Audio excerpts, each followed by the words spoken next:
نجاح كبير وباهر للمخابرات العسكرية المغربية لاديجيت بتنسيق مع نظيرتها الداخلية DST في إحباط مؤامرات كابرنات الجزائر وأجهزتهم الذين ما فتئوا يوظفون خونة مغاربة في الخارج لضرب المؤسسات المغربية، من بينهم الضابطة السابقة وهيبة خرشيش التي كشفت تسريبات صوتية عن انخراطها في أجندة المخابرات العسكرية الجزائرية من خلال توظيفها كمجندة لصالح هاته الأخيرة وجاسوسة تابعة لمرتزقة البوليساريو، بتواطؤ مع العميل الجزائري سعيد بن سديرة، والذي اعترف في التسريب المذكور بتواصله معها، مؤكدا في السياق ذاته انخراطها إلى جانبه في مؤامرة تستهدف المس بسمعة رموز الدولة المغربية. قضية الضابطة السابقة وهيبة خرشيش الهاربة إلى الولايات المتحدة الأمريكية وحقيقة تجنيدها من قبل المخابرات الجزائرية أماطت اللثام عن طبيعة الحرب القذرة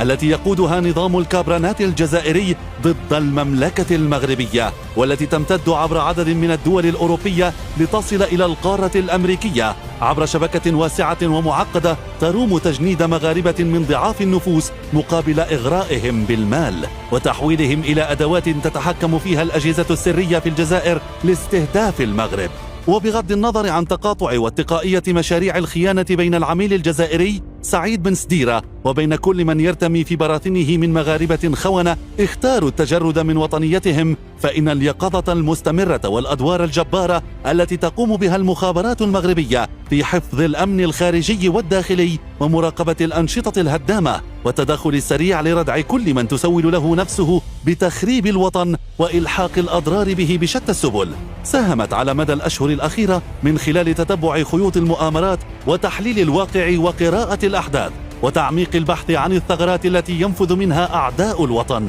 في إحباط كل المؤامرات والدسائس لضرب وحدة المؤسسات المغربية وزرع الفتن بشتى السبل وباستخدام كل الوسائل الغير مشروعة. كما نجحت المخابرات المغربية بفضل حنكتها وتجربتها الطويلة إلى جانب وطنيتها الراسخة ووفائها للعرش العلوي